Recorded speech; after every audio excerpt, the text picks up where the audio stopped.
Guys, this is Geneva. Welcome back to my channel. So for today's video, I would like to review the first episode of the House of the Dragon. I was very anxious about this show, and honestly it's a kind of an interesting perspective because I haven't finished watching Game of Thrones and I'm still in the third season, so there's many things that I wouldn't be able to connect to, or I wouldn't be able to connect the two shows on so many levels just because I haven't got to the end yet. So there's many things that are hard to come in Game of Thrones that might be connecting points to this series. So just keep that in mind that I might not notice these connections because of that. I did write notes during the episode just of the highlights so that I would remember them. And my overall impression, it's good. I loved it very much. Let's start from the introduction. I love the introduction. First of all, I noticed immediately that they really intended to honor Daenerys. When we were seeing kind of like the prologue, I guess the screen with the writing and the text, right? They did mention that this took place like hundreds of years before Daenerys Targaryen. Her name was isolated on the side. So of course that's a symbol. That's a symbol of importance. It relates importance to the person they're highlighting and isolating for everyone else, and that's very nice because Daenerys is just I haven't seen the end yet. I haven't seen how it ends yet, but honestly I know she's an important character. She symbolizes the Targaryen family. She's the last of her kind, so she is important, you know, so I'm glad that they honor that. I also love the introduction.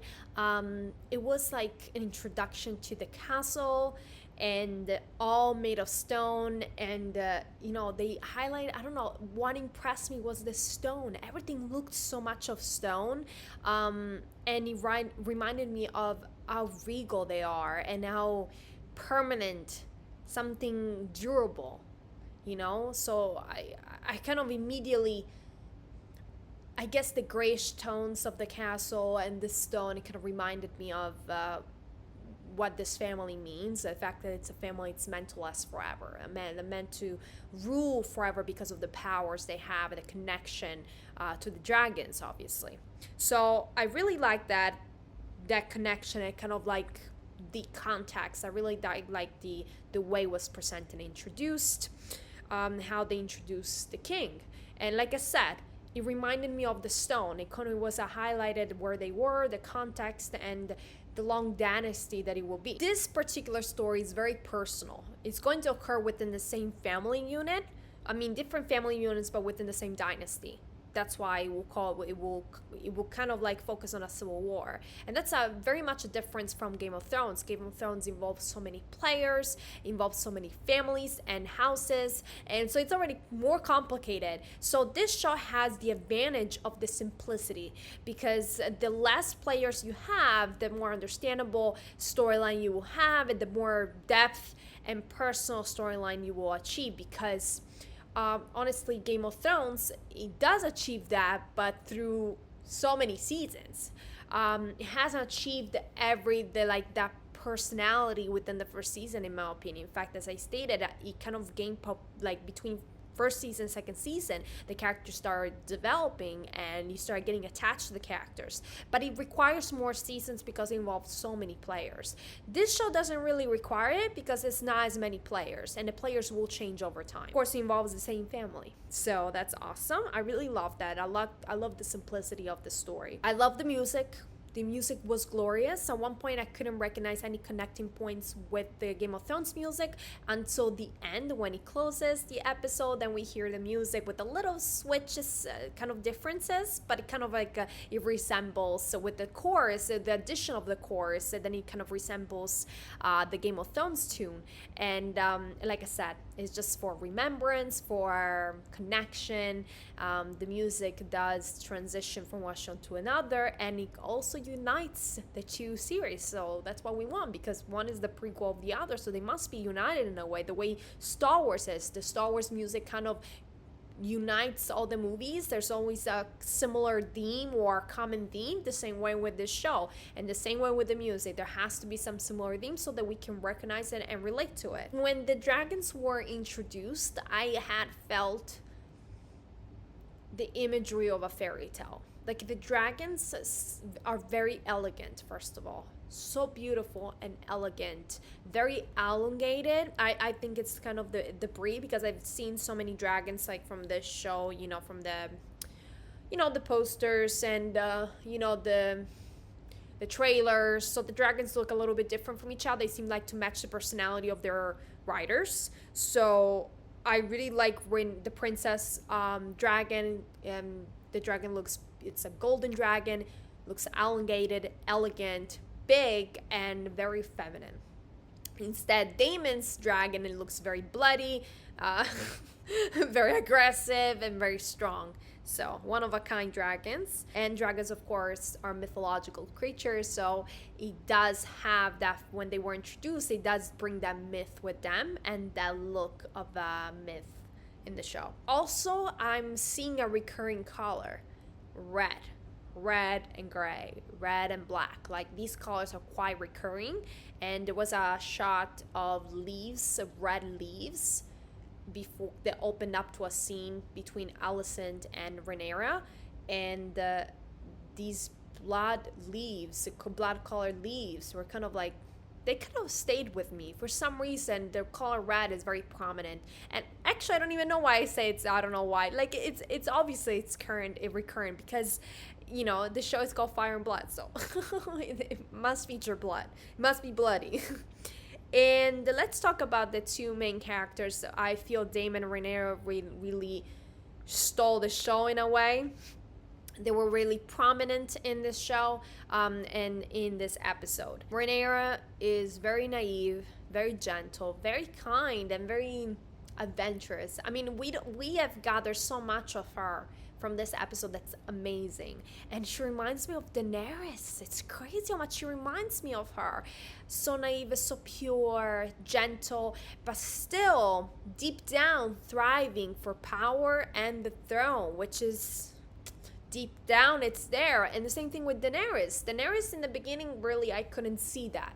But eventually, with time passing, I could see that really she wanted the throne back. She wanted to be queen. She felt that she was called to it, especially with the vision scene. She was called. She felt that she was destined for the throne. From the second season, we saw that. And I do feel that she feels the same way. She feels the same way about the throne and the call to it. So she has to kind of realize her destiny, accomplish her goals. But she's very, very kind and very strong. So I loved her. I loved her in this episode, and I wish they kept the same actress. I will give her a chance. I've seen her in other works, other movies. I didn't like her, but hey, might be wrong in this movie, might work. I'm just saying that I like this actress a lot. For Rhaenyra, I think she's perfect, and I don't see why they change it. I don't know why they change it, to look younger maybe, but you know what? She's an adult. I don't know how old she is, but she would have looked perfect to be kept the way she is. Anyway, whatever. They changed it. They will change her. Now, Daemon. Daemon is he's not evil. He's violent, but he's charismatic.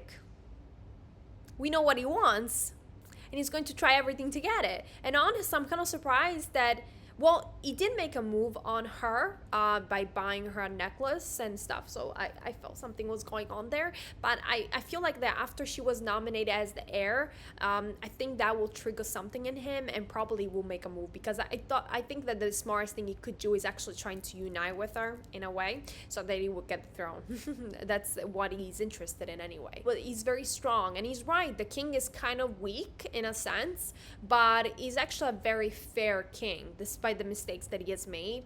And by the way, I'm not going to, it's very hard to judge the situation that he was in with his wife. I thought that he, of course, that was not his choice to make, and I believe that if they allow her to make that choice, she would have chosen to keep the child and die for the child, so that the child would live. So I'm sure she would have made that choice if he didn't force it upon her, because that's kind of different, right? But yes, he made a terrible choice. Obviously, I think he was trying his the best in the interest of the child of the realm, because it's a liability not to have an heir, and of course they were not accepting his daughter as heir, so he needed a son. So, but it's just shameful what happened. And honestly, one thing that I want to note during this episode, I almost thought that I was going to vomit. I thought that I was physically sick to my stomach because of all the blood and the brutality. I think so far I haven't seen that in Game of Thrones, which is shocking. Like, Game of Thrones has the worst kind of scenes, brutal scenes, but at least up until beginning of season 3, I'm still in the beginning, obviously just started it, I haven't experienced this feelings of sickness. I swear, I thought I was gonna throw up. How brutal and terrible scenes we had to witness. We have seen a man being decapitated, another one, like, they cut his testicles out. A woman was butchered to give birth. It was shocking. I had to look away at some points. It was just hard to watch. So for the brutality, top notch. They did a great job with that. If they wanted to make me feel uncomfortable, they made that happen. So I was kind of in shock because I thought that they would never exceed the brutality in Game of Thrones. But, I haven't finished Game of Thrones, so I haven't got that far yet, so we'll see. I absolutely love Daemon's armor. I thought it was beautiful. Was enchanting. Like I said, there's so much of a fairy tale in this show, which is kind of interesting and mixed with the brutality. Some of the fairy tales actually are quite brutal. It's just that they're kind of veiled. It's a veiled brutality. This one is kind of in your face. I would say Viserys was the most sympathetic characters of all of them, because I think he's really trying his best to be strong and I think he took strength for him to make the decisions that he made. Despite some being wrong, I think he still required a lot of strength. So it's just very sad what happened, but he didn't make the right choice about nominating his daughter, and that required kind of courage, because he knows everyone is going to be against this. He knows he's going to have a lot of enemies because of this choice. So, well, he didn't care. He still trusted his instinct. Throne is dangerous, and everyone that's approaching and wants the throne has to be aware of that danger, and also it looks dangerous. So it's metaphorically dangerous and also physically dangerous. If you can see in appearance, it's even more threatening than it is in Game of Thrones. They have all these swords that are kind of melted on the ground. That's kind of missing on Game of Thrones. So I found that very interesting, a very nice addition. More swords, there's more history, more story to the throne. And so overall, it was good. Actually, it was everything that I expected, aside from the brutality of it, because I didn't think that it was going to be exceeding Game of Thrones. And again, I haven't watched the entire show, but so far in 3 seasons, I haven't seen the full third season, but in the first 2 seasons, there was a lot of brutal scenes, and I feel like it's kind of interesting that they were able to exceed that in 1 episode. Yeah. But I'm quite curious to see what's gonna happen next, especially with Alicent and the king. That's going to bring an interesting dynamic, and I feel so bad about the king, the fact that he was mourning his family, and it was horrible, the way they were kind of like treating him, like, we have to move on, you have to select an heir, that's it, who's your successor. Like, they were pressuring him, and I that's why I'm saying I'm kind of sympathetic towards Viserys, because he didn't deserve that at all, and his wife didn't deserve this either. And of course his child, I don't know how he died. It was not clear. It seems like he just didn't live for unexplained reasons. I don't know. What I wanted to say is there's a certain speech that he made to Rhaenyra when he selected her as a successor, that was involving Aegon the Conqueror and the threat of the wall and the future and what he predicted. So kind of interesting though, because many people I have not been spoiled, but I've been seeing some people in the comments, some of the pages that I'm part of, commenting on that scene as a connecting point to Game of Thrones. I didn't read further, but I was quite confused, and I'm not going to ask the question for you guys to answer it. I'm just saying that I'm certain that that particular speech connects to Game of Thrones and to the future seasons. But because I have not seen them, I'm afraid to go further or to look into it. But I knew from the beginning when I was hearing that speech that there was something more to it, and that was a connecting point to Game of Thrones and its story. Because again, Aegon, the Viserys was telling the tales of the future, and what the Aegon's conquest meant for the future, and so Game of Thrones is the future in a sense. So it's quite a common sense to think in Game of Thrones kind of like is involved. That what happened in Game of Thrones in the end or during the old seasons, like in the latest seasons, kind of like connects that. But like I said, I don't know in detail.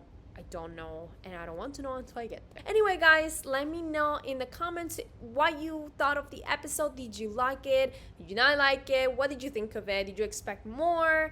I didn't expect more, actually. My expectations were pretty high, and they kind of were met, which is quite interesting. It's very rare that my expectations are met. Usually, when I lower expectations, I get high praise, and I'm kind of surprised. And when I have very high expectations, I get disappointed. It didn't happen this time, but it was perfect, actually.